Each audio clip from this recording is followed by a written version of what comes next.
Seria ele um influenciador? Um ditador? Não. Na verdade, ele é o presidente de El Salvador. O polêmico presidente de El Salvador. Alguns criticam ele por medidas autoritárias, e outros os vangloriam pelas suas medidas governamentais. Muitos consideram ele até um herói.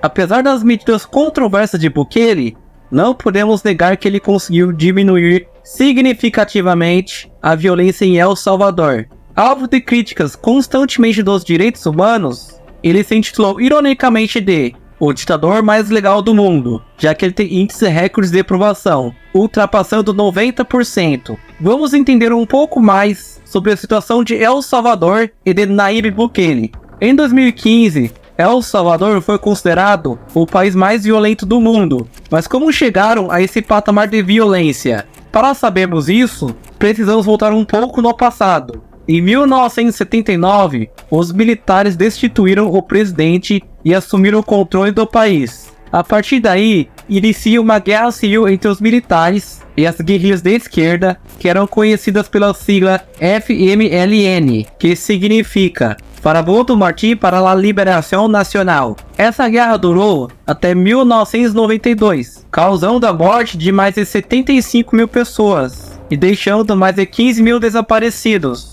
Porém, em 1992, eles decidiram renunciar ao confronto armado e passaram a duelar nas urnas. Os guerrilheiros formaram o partido FMLN e do outro lado tinha o partido Arena, que significava Aliança Republicana Nacional. Ambos partidos disputavam as eleições.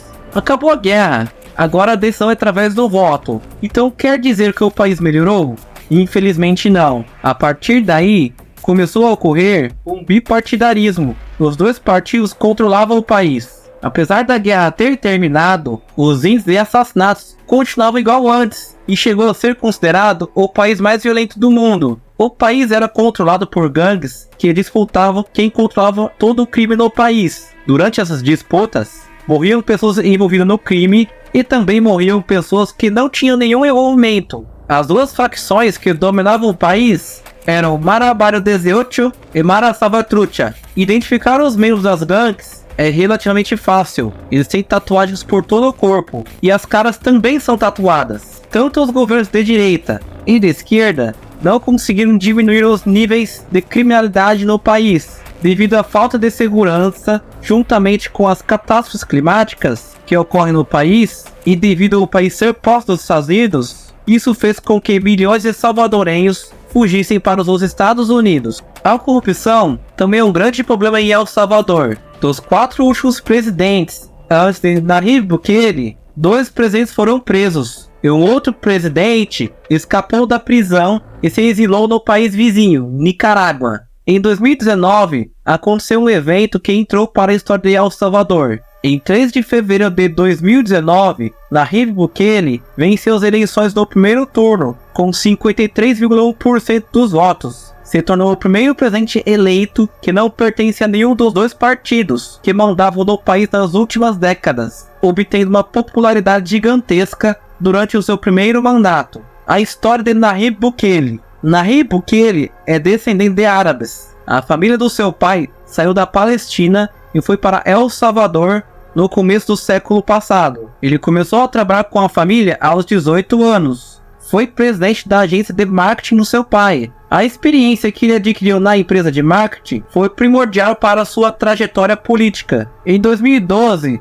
ganhou eleições para o município de Nuevo Cuscatlán, pelo partido FMLN. Posteriormente, em 2015, se candidatou para prefeito da capital do país, São Salvador, e ganhou novamente. Conhecido por ser polêmico, ele chegou a chamar uma pessoa do partido de maldita traidora e bruxa em 2017. Isso fez com que ele fosse expulso do FMLN. El Salvador é controlado por 2 forças políticas. Isso poderia ser o fim de sua carreira política. Porém, com seu conhecimento de partido e com suas habilidades de comunicação através das redes sociais, ele criou o movimento Novas Ideias. mas não conseguiu registrar o movimento a tempo para ter sua candidatura. Por causa disso, ele fez uma aliança com o partido Grande Aliança pela Unidade Nacional, um partido conservador e de direita, o GANA. Dessa maneira, ele foi o primeiro presidente em mais de 30 anos que não pertencia ao FMLN e nem ao ARENA, que eram as duas forças políticas que comandavam o país. Ele não tem a conduta de político tradicional, não utiliza terno e gravata, usa boné para trás, se comunica principalmente pelas redes sociais, realizou uma entrevista no Palácio Presidencial com um youtuber mexicano, tirou uma selfie na Assembleia da ONU antes de realizar o seu discurso. Porém, ele não usava as redes sociais apenas para postagens e entrevistas. Ele também utilizou, no início de seu mandato, para ordenar que familiares de políticos que ocupavam cargos públicos fossem demitidos. O que mais marcou a popularidade de Nayib Bukele foi seu empenho em combater a violência no país. Após março de 2022, as coisas começaram a mudar em El Salvador. Ocorreu uma onda de execuções no país. Então Bukele decidiu combater as gangues naquele país a todo custo. Bukele determinou que a Assembleia Legislativa colocasse em vigor um regime de exceção, porque a situação estava fora do controle. Mas o que seria esse regime de exceção? Regime de exceção é um estado provisório que dá ao presidente poderes excepcionais. O regime de exceção teve amplo apoio, pois 67 dos 84 deputados aprovaram isso. Inclusive, alguns deputados de esquerda apoiaram. O regime impôs restrição à livre reunião, à viabilidade de correspondência e de comunicação. Com isso, o governo podia restringir as pessoas a andarem nas ruas, violar correspondências, deu poder à polícia de fazer detenções sem ordens judiciais e suspender os direitos de serem informados sobre o motivo da detenção e de contar com o advogado desde o momento da captura. Aumentou o prazo de detenção administrativa por mais 72 horas. A situação em El Salvador estava fora de controle. Fazendo isso, Bukele declarou guerra contra as gangues do país. Todas as forças de segurança começaram a vasculhar os bairros e acredita-se que eles prenderam 65 mil pessoas que pertenciam às gangues ou tinham relações com elas. Direitos humanos de Nayib Bukele. De acordo com organizações dos direitos humanos e de uma parte da imprensa de El Salvador, Bukele estaria ocultando informações que violam os direitos humanos. Entre elas, dizem que há prisões de menores de idade. Outras medidas polêmicas são que as detenções provisórias passaram de 72 horas para 15 dias sem direito à defesa. Segundo ONGs dos direitos humanos, é citado que 30% dos detidos são realmente pertencentes às gangues. Porém, não é negado que outras pessoas detidas também ajudavam as gangues de outras maneiras e automaticamente também são criminosos. Bukele começou a ser aclamado como herói da nação de El Salvador,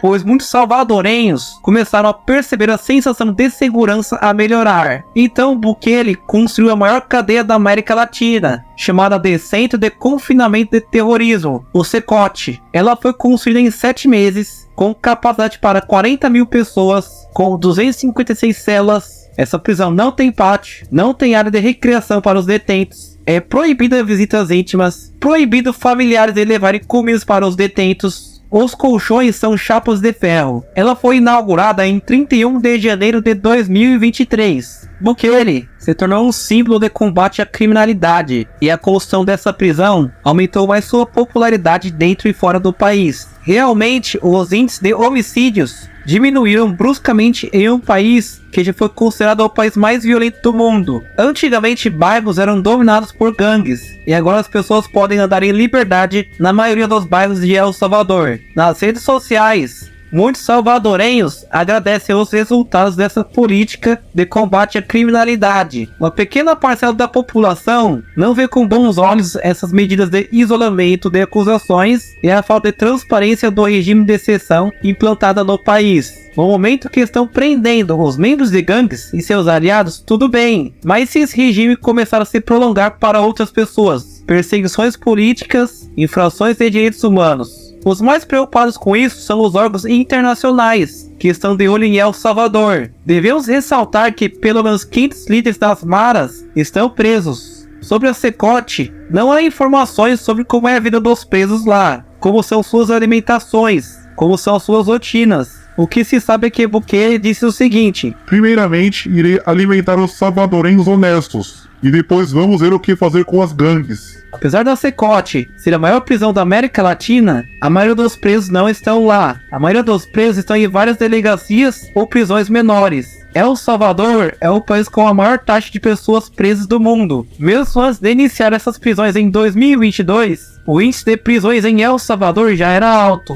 Isso só fez com que crescesse exponencialmente. Os membros participantes de gangues são levados para participar de audiências virtuais coletivas, e sua prisão preventiva é decretada quando está ocorrendo uma investigação para verificar se há provas para acusação formal. Ou seja, a pessoa não espera o julgamento em liberdade, e ele passa esse período preso até terminar o período de investigação. Muitos citam ele como exemplo a ser seguido na segurança pública, e outros como exterminador dos direitos humanos. As organizações internacionais não conseguem intervir em El Salvador, pois ele conseguiu taxas de aprovação de 92%. Isso significa que até pessoas de esquerda estão apoiando o regime de exceção que ele implementou. Entre as medidas mais polêmicas de Bukele é que o regime de exceção foi prorrogado 11 vezes desde que foi iniciado em março de 2022. E neste período, os juízes da Suprema Corte foram substituídos por Bukele, onde colocou nomes leais a ele. E de acordo com os órgãos internacionais, isso são atitudes de um ditador. Muitos especialistas da área têm receio que, se do dia para a noite ele decidir implementar uma ditadura em El Salvador,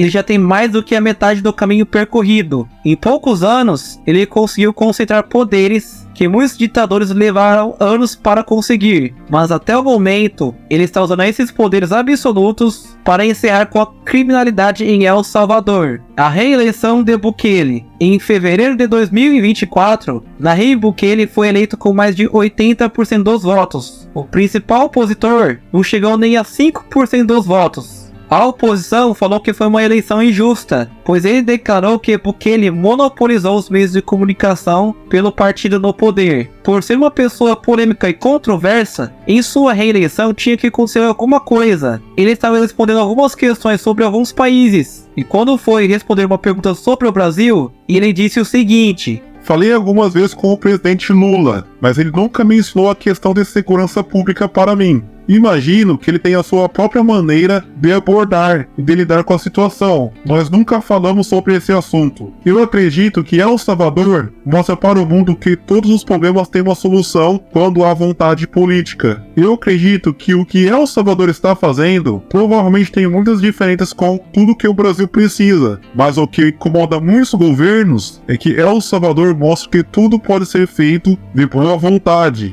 Que quando o país não resolve seus problemas, especialmente de criminalidade, é porque não há vontade de resolvê-los. E em alguns casos, porque eles são parceiros de criminosos. Então, eles obviamente não vão atacar seus parceiros. Atacar o crime tem muitas consequências, mas a primeira para um sócio dos criminosos é que ele perde o negócio. Tem que ser alguém que não se preocupa com criminosos, que não se importa com a economia criminosa, que esteja disposto a quebrar a economia do crime e colocar os criminosos na prisão para que isso possa ser resolvido. Então, a receita de El Salvador pode ser copiada e colada em qualquer outro país do mundo? Duvido, mas o exemplo de El Salvador pode ser útil, que um país tão pequeno, tão pobre quanto El Salvador está resolvendo seus problemas com vontade política e apoio do povo. Sim, é por isso que esse exemplo se aplica no Brasil e em qualquer país do mundo.